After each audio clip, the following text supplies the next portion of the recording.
Right বরং অভ্যাস ক্রিয়ার সঠিক প্রয়োগ ক্রিয়ার সঠিক প্রয়োগ এখানে কিছু রুলস আছে কি আছে যেমন আমাদের এখানে একটা প্রথম নাম্বার রুলসটা দেখেন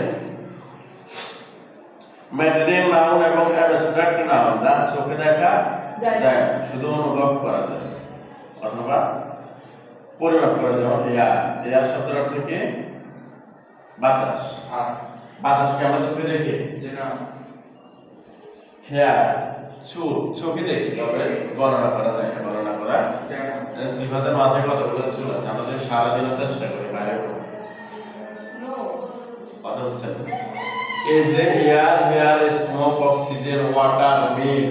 মিল্ক ওয়াটার এগুলোকে আমরা পরিমাপ করি গণি কেমন 1 লিটার 2 লিটার এভাবে কি করে পরিমাপ করি অক্সিজেনকে পরিমাপ করি না এই জাতীয় শব্দগুলো হবে সিঙ্গুলার এই জাতীয় শব্দগুলো কি হবে সিঙ্গুলার এগুলো প্লুরাল হবে না তোমার কোনো প্রশ্ন জানতে পারে আমার মাথাতে অনেকগুলো চুল আছে এটা তো একই রোধী তাহলে এটা প্লুরাল কেন হবে না কারণ এগুলো আমরা গোনা সম্ভব না গোনা ঠিক সম্ভব না কেমন তাহলে এখানে লেখা আছে দা air dash gentle the air dash gentle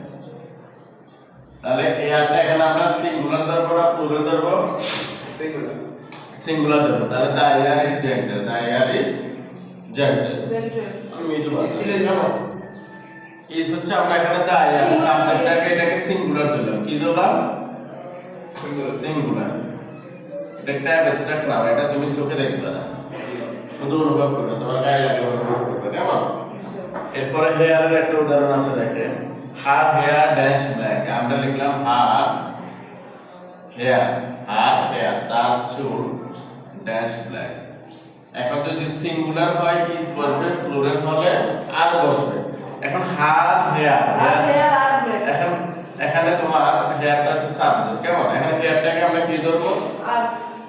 এই আমরা একটু এখন এটাই বুঝে গেছি আর যদি এটাকে যদি আমরা প্লুরাল ধরি তাহলে এখানে আর বসবে যদি সিঙ্গুলার ধরে কি বসবে সিঙ্গুলার কেন বসবে কে বলতে পারবে সিঙ্গুলার কারণ এটা আমাদের দ্বারা গণনা বের করা সম্ভব না গণনা করা সম্ভব আনকাউন্টেবল নামগুলো তোমার সিঙ্গুলার হিসেবে ধরা তাহলে আমি এখানে লিখতে পারি ইজ কথা ক্লিয়ার তোমার থেকে মনে হবে যে এটা আর হবে তোমার থেকে কি মনে হবে যেহেতু আমরা হারটা হেয়ারটাকে প্লুরাল হিসেবে জানি কিন্তু এখানে হেয়ারকে প্লুরাল হিসেবে ধরার কোনো সুযোগ নাই তাহলে লিখতে পারি her hair is black her hair is black is the gentleman দুই নাম্বার এটা হচ্ছে সাবজেক্ট সিঙ্গুলার হবে ভার্বটি সিঙ্গুলার হবে এটা একেবারে সহজ এখানে যেমন আমি লিখতে পারি পলি ড্যাশ মাই ডটার পলি কি করলো পলি ড্যাশ মাই ডিয়ার পলি আমার কন্যা তাহলে এখানে দেখো পলিটা সিঙ্গুলার পলিটা কি সিঙ্গুলার এখানে তোমার সাবজেক্ট যেহেতু সিঙ্গুলার আমরা এখানে ইজ বসাই দেব এখানে আমাদের রুলসটা লেখা আছে সাবজেক্ট যদি সিঙ্গুলার হয় ভার্ব হবে সিঙ্গুলার সাবজেক্ট যদি প্লুরাল হয় যেমন দে অর্থ কি তারা তারাটা এখানে প্লুরাল তারাটা এখানে কি প্লুরাল ড্যাশ মাই ব্রাদার্স তারা আমার ভাই এখানে সাবজেক্টটা প্লুরাল না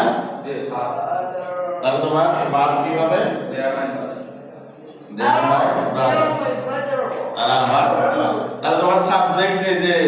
ভার্বটা সিঙ্গুলার হবে না প্লুরাল হবে ডিফারেন্স করবে কিসের উপরে ভার্বের উপরে কিসের উপরে কথা বুঝাইছেন yes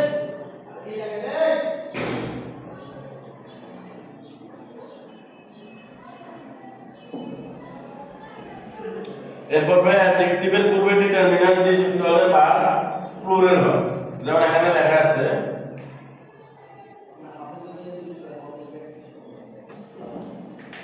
the poor dash not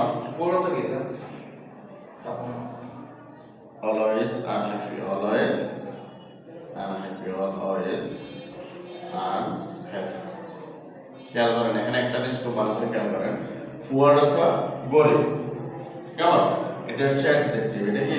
একটা মানুষের অবস্থা বোঝায় সে ধনী নাকি গরিব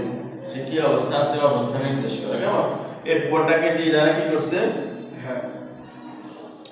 নির্দিষ্ট করছে কেমন ডি ডিটারমিনার মানে ডি ডিটারমিনার যখন যুক্ত হবে এক মানে অ্যাডজেক্টিভের পূর্বে ডি ডিটারমিনার নির্দেশকটা যখন যুক্ত হবে কেমন তাহলে সেখানে বাক্যটা হবে plural the poor are not always unhappy গরিবেরা সবসময় অসুখী নয় মানে গরিব মানে যে অসুখী তা নয় গরিবেরা কি হয় সুখী হয় তাদেরও রাতে নিশ্চিন্তে ঘুম আসে কেমন তারা যা খায় তা যা আছে তা নিয়ে তারা কি থাকে সুখী থাকে।